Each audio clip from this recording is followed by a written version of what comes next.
Datuk Dr. Haji Zahasan Muhammad. Assalamualaikum warahmatullahi wabarakatuh. Innal hamdalillah nahmaduhu wa nasta'inuhu wa nastahdihi wa nastaghfiruh wa natubu ilayhi wa natawakkalu alayhi wa na'udzu billahi min shururi anfusina wa sayyiati a'malina may yahdihillahu fala mudilla lahu wa may yudlil fala hadiya lahu. Allahumma salli wa sallim wa barik ala Muhammad wa ala ali Muhammad kama sallaita wa sallamta wa barakta ala Ibrahim wa ala ali Ibrahim fil alamin innaka Hamidum Majid. Amma ba'd. Muslim-muslimat rahmati dan dikasihi sekalian, kita merujuk kepada tafsir Ibn Katsir jilid yang keempat muka surat 557 pada ayat ke-19 dan 20, iaitu firman Allah SWT, A'udzu billahi minasyaitonir rajim. Wa ja'at sayyaratun fa arsalu waridahum fa adla dalwa. Qala ya bushra hadha gulam wa asarruhu bida'ah wallahu alimun bima ya'malun. وشروه بثمن بخس دراهم معدودة وكانوا فيه من الزاهدين. صدق الله العظيم. Kemudian datanglah sekelompok orang yang bermusafir, lalu mereka menyuruh seorang pengambil air, maka dia menurunkan timbanya, dia berkata, wah, kabar gembira, ini seorang anak muda. Kemudian mereka menyembunyikan dia sebagai barang dagangan, dan Allah Maha mengetahui apa yang mereka kerjakan. Dan mereka menjual Yusuf dengan harga yang murah, iaitu berapa dirham sahaja. Dan mereka merasa tidak tertarik hatinya kepada Yusuf. Muslim-muslimat rahmati dan dikasihi sekalian, sebelum ini kita telah bincangkan sebagai contohnya dalam tafsir oleh Al-Imam Al-Maturidi yang menceritakan bahawa tentang apabila mereka minta kepada ayah mereka, mereka telah pun berbohong kepada ayah mereka, dan kelak mereka akan minta ampun pada ayah, minta si ayah istighfar untuk mereka. Di sini menunjukkan bahawa mereka telah melakukan dosa, sama ada dosa besar ataupun dosa kecil, yang pastinya merupakan dosa besar. Nanti kita akan lihat mereka mengatakan, ya abana astaghfir lana, pada ayat ke-97 nanti di hujung nanti. Ini menunjukkan kepada kita bahawa mereka melakukan dosa, dan sekaligus sebagai bukti, kata para ulama tafsir, contohnya Imam Qurtubi, bahawa mereka ni bukanlah merupakan para anbiya alaihimussalatu wassalam. Mustahil seorang nabi ataupun nabi-nabi melakukan dosa-dosa, kerana apa yang boleh kita lihat, iaitu bila mereka melakukan dosa-dosa yang besar ini, antaranya usaha untuk membunuh Yusuf alaihissalam. Ini sekaligus menolak kemungkinan mereka merupakan nabi, walaupun ada ayat yang menunjukkan seolah-olah mereka ini merupakan para nabi Allah yang diberikan pangkat, dipilih selepas itu. Di sini dalam tafsir Al-Imam Al-Maturidi yang namanya Ta'wilatul Quran, bahawa satu istinbat yang penting yang kita ambil daripada peristiwa ini, bahawa kalau mereka melakukan dosa besar, mereka wajib bertaubat. Kalau mereka melakukan dosa kecil, itu tidak mengeluarkan mereka daripada kedudukan sebagai seorang Islam. Tidak seperti dikatakan Mu'tazilah, bahawa sahibu saghira la ta'ziba alaihi. Ni Mu'tazilah mengatakan bahawa melakukan dosa kecil mereka tak kena azab. Wa sahibul kabira annahu yakhruj minal millah. Orang yang melakukan dosa besar pula keluar daripada Islam. Ini beza daripada kaul Khawarij, bahawa innahu idza irtakaba kabiratan aw saghiratan sara bihi kafiran musyrikan. Dalam pendapat Khawarij pula, ni firaq dhallah, kumpulan-kumpulan sesat, mengatakan bahawa kalau mereka melakukan dosa besar atau kecil, baik kecil besar, mereka akan keluar Islam. Jadi dalam apa yang berlaku ni menunjukkan bahawa anak-anak Nabi Yaqub tersilap, maka mereka melakukan dosa besar. Mereka wajib bertaubat kepada Allah SWT. Kalaulah dikatakan ada hadis yang sahih yang bahawa Nabi telah pun menyatakan salasun min alamatin nifaq, man idza haddatha kadhab wa idza tumina khan wa idza wa'ada akhlaf, fakaifa yuwaffaq bainal aya wal khabar idh huwa la yahtamilu nasakh li'annahu khabar wal khabar la yahtamilu nasakh. Dalam konteks ini ada hadis yang sahih menunjukkan, Bukhari dan juga Muslim, bahawa orang itu kalau melakukan tiga perkara ini, terhimpun padanya tiga sifat ini, maka jadilah dia munafik. Kalau bercakap, bohong. Kalau dia beri amanah, dia khianat. Kalau berjanji, dia mungkir. Maka ketiga-tiga perkara ini ada pada anak-anak Nabi Yaqub. Bagaimana nak kita jelaskan keadaan ini? Kata Imam Al-Maturidi dalam tafsirnya Ta'wilatul Quran, Abu Mansur Muhammad bin Muhammad Al-Maturidi Samarkandi ini, ulama akidah yang terkemuka ini, beliau mengatakan bahawa dengan apa yang berlaku ini, seorang itu tidak jadi munafik. Tidak jadi munafik dalam Amruddin. Maka anak-anak Nabi Yaqub ini, kalaulah mereka melakukan tiga perkara itu serentak, mereka tidak jadi munafik. Kerana munafik yang dimaksudkan munafik agama ni seperti berlaku pada zaman Nabi SAW, Abdullah bin Ubay bin Salul sebagai contohnya, dan kumpulannya itu. Maka mereka mempunyai perentangan dalam hati mereka terhadap Islam, maupun zahir menampakkan keislaman. Sedangkan anak-anak Nabi Yaqub melakukan ketiga-tiga perkara tersebut, tiga sifat karakter itu ada pada mereka. Bercakap bohong, berjanji mungkir, diberi amanah untuk jaga adik mereka, habis ditolaknya jatuh dalam perigi tersebut. Maka ini menunjukkan kepada kita kalau ada sifat-sifat tersebut berhimpun pada seseorang sekalipun, tidak layak untuk kita melabelkannya sebagai munafik. Kerana munafik itu satu benda besar. Apabila kita mengatakan seorang munafik, berarti kita mengatakan dia kafir sebenarnya. Maka awasilah diri kita seperti yang disebut dalam tafsir Ta'wilatul Quran, bahawa peristiwa ini kita ambil sebagai satu panduan. Berarti ketiga-tiga karakter itu kalau berhimpun pada seorang pun belum melayakkan dia untuk jadi seorang munafik yang kafir maksudnya. Munafik akidah ni memerlukan kepada perkara-perkara lain.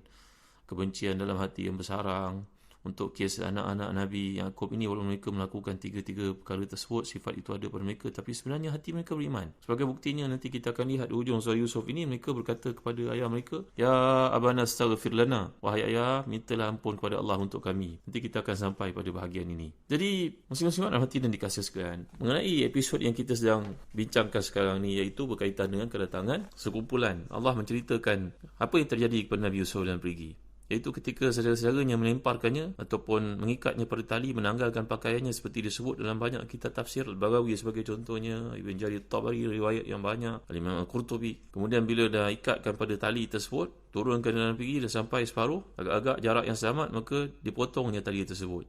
Jatuhlah Nabi Yusuf AS ke dalam perigi itu. Dan ketika berada dalam perigi itu, telah kita belajar doa yang dibawakan oleh para ulama tafsir, contohnya Imam Ibn Jauzi dalam Zadul Masir. Datanglah Jibril menenangkannya dan memberi kepadanya berita gembira bahawa beliau di kalangan mereka yang dipilih menjadi Nabi-Nabi Allah Subhanahu Wa Taala. Setengah riwayat mengatakan bahawa Nabi Yusuf berada dalam perigi itu selama 3 hari. Ini merupakan satu riwayat daripada Abu Bakar bin Ayyash. Muhammad bin Ishaq berkata, setelah saudara-saudara Nabi Yusuf melemparkannya ke dalam perigi, mereka duduk kat sekitar perigi itu beberapa hari. Ya, mereka pulang malam tersebut dalam keadaan buat-buat menangis, dan kita telah pun bincangkan bidamin kadhib. Mereka datang kepada ayah membawa darah yang, baju yang dilumuri dengan darah kambing yang mereka sembelih itu. Dalam bahasa Arab, tuan-tuan hati dan dikasih sekalian, kalau kita lihat dari sudut bahasa Arab ini, damin kadhib, mereka bawa kepada ayah ni darah yang, apa yang dikatakan, baju yang telah pun berlumuran dengan darah itu. Ini satu gaya bahasa dalam bahasa Arab sebenarnya. Gaya bahasa, pendekatan dalam bahasa Arab.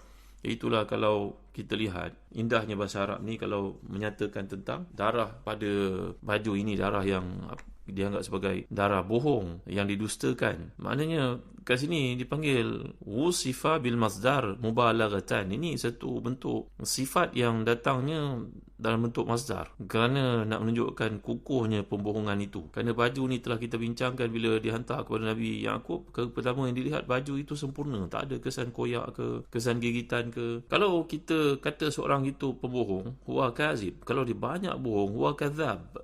Tapi kalau memang apa saja dia cakap bohong, huwa kazibun. Ini digunakan huwal kadzib bi'ainihi. Maknanya apa, keluar daripada mulutnya semua bohong, pembohongan. Ini panggil, maknanya disifatkan seorang itu dengan masdar bagi merujuk kepada sifat itu memang mendarah daging dalam dirinya, tak boleh nak dielakkan lagi. Macam kita kata seorang qadhi, seorang hakim yang sangat bijaksana, kita panggil dia qadhin adlun contohnya, ataupun hakimun.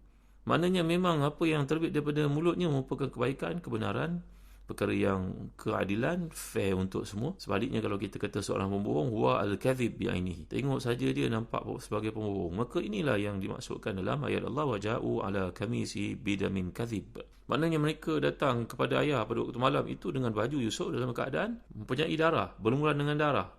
Tapi penggunaan bahasa Arab di sini bidamin kadhibin, ini masdar sebagai satu wasf, menunjukkan kepada sifat ataupun keadaan pembohongan itu tak dapat nak disembunyikan, seperti telah kita bincangkan. Sampai Nabi Yaqub pun melihat pakaian itu dan mengatakan, alangkah baiknya segala itu, sampai pakaian aku pun agaknya dia nak makan tu, dia suruh buka baju dahulu. Tak sempat dia nak terkam baju tu dalam keadaan baik, tidak koyak ketika dipulangkan.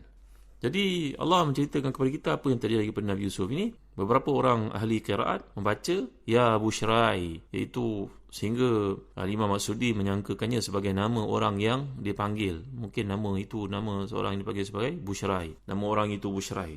Tapi kalau kita perhatikan, pendapat ni sangat lemah. Apalagi Quran yang kita baca ni hampir-hampir tidak pernah menyebut nama orang yang tertentu. Bahkan tokoh-tokoh pun tak disebut. Nanti kita akan lihat perempuan yang dimaksudkan itu sama ada Zalikha ataupun Zulaikha, seperti yang dibaca disebut dalam kitab-kitab tafsir, contohnya Imam Qurtubi, contohnya Al-Imam Al-Baghawi. Tapi nama-nama itu semuanya datang daripada kisah-kisah Israiliyat, tidak datang daripada Al-Quran. Jadi seakan-akan yang bersangkutan, orang yang datang ini ketika menurunkan pegayung ataupun timbanya ke dalam perigi itu, dia menyatakan ni, ya bushra hadza gulam. Ini satu pendekatan dalam bahasa Arab. Macamlah juga kalau kita lihat kitab tafsir, mereka mengatakan ya nafsi isbiri, ya gulami aqbil. Ini seolah-olah satu permintaan, satu gambaran kegembiraan yang menguasai orang yang menurunkan timba ni tadi, bahawa telah datang waktu untuk kegembiraan. Tak disangka-sangka datang untuk mengambil air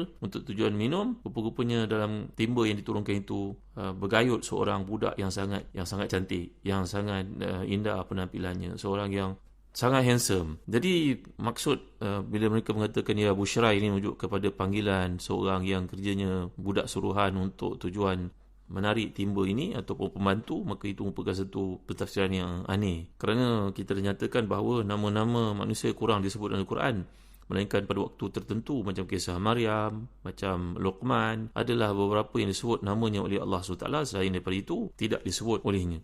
Tapi maknanya erti bacaan seperti itu berdasarkan kepada bacaan lain yang mengidhafahkan al-bushra kepada dia orang, yang maksudnya qiraah yang menyebut ya bushrai. Jadi kemudian ya idhafah dibuang, bagaimana dalam bahasa Arab disebut perkataan ya nafsi dan juga ya gulami, iaitu dengan membuang huruf idhafah. Maka dalam hal seperti itu boleh dibaca dengan kasrah ataupun rafa', dan ditafsirkan oleh qiraah lain dengan makna ya bushrai. Alangkah gembiranya, senangnya hati aku kerana pada waktunya aku beroleh satu manusia yang sangat indah. Jadi selesai episod tentang pertemuan Nabi Yaqub dengan anak-anaknya yang menganiaya Yusuf. Kini berpindah pula kepada nasib Nabi Yusuf yang duduk sini dalam perigi itu. Dalam bahasa Arab, tuan-tuan, bila kita lihat perkataan wa ini, kalau bahasa Melayu seolah-olah macam kita cerita dan. Tetapi dalam bahasa Arab, wow kadang-kadang merupakan istighnafiyah. Seperti dalam konteks episod yang kita sedang bincangkan ini. Jadi, sebagaimana dalam bahagian-bahagian yang kita akan lihat kemudian nanti, ia berfungsi mengisyaratkan permulaan satu episod baru sebenarnya. Jadi, kita tak dapat bayangkan apa yang terjadi pada Nabi Yusuf dalam perigi, bagaimana perasaan anak kecil itu. Sekali lagi, ditemui banyak riwayat, antara lain mengatakan bahawa Jibril AS datang mengajar kepadanya doa, dan kita telah bincangkan doa ni seperti dikumpulkan oleh para ulama tafsir macam Ibn Jauzi dalam tafsirnya Zadul Masir. Entah berapa lama, mungkin 3 hari atau lebih, tak dijelaskan oleh ayat. Kemudian dramatiknya perkara ni kalau kita lihat, datanglah sekelompok orang musafir yang cukup ramai bilangannya. Telah panjang perjalanan mereka, setengah mengatakan bahawa mereka tersesat jalan. Mereka datang dari daerah Madian nak menuju ke Mesir, kemudian mereka tersesat di situ. Ada berbagai pendapat, tapi tidaklah perlu untuk kita ceritakan lanjut. Ada setengah mengatakan pula mereka sengaja lalu di kawasan itu kerana melihat ada orang pergi balik, itu abang-abang Nabi Yusuf, la ilaha illallah Muhammadur Rasulullah, dan melakukan kesalahan, menipu ayah, khianat kepada adik, menolaknya jatuh dalam perigi. Sekarang kita akan lihat bagaimana sikap abang yang aneh ini, yang pelik ini, dikuasai syaitan ini, sanggup untuk menyebabkan Yusuf ini diperdagangkan sebagai hamba. InsyaAllah kita akan lihat dalam kuliah akan datang. Wallahu a'lam, wa sallallahu ala sayyidina Muhammad wa ala alihi wa sahbihi wa baraka wa sallam, walhamdulillahi rabbil alamin, wa barakallahu fikum. Wassalamu alaikum warahmatullahi wabarakatuh.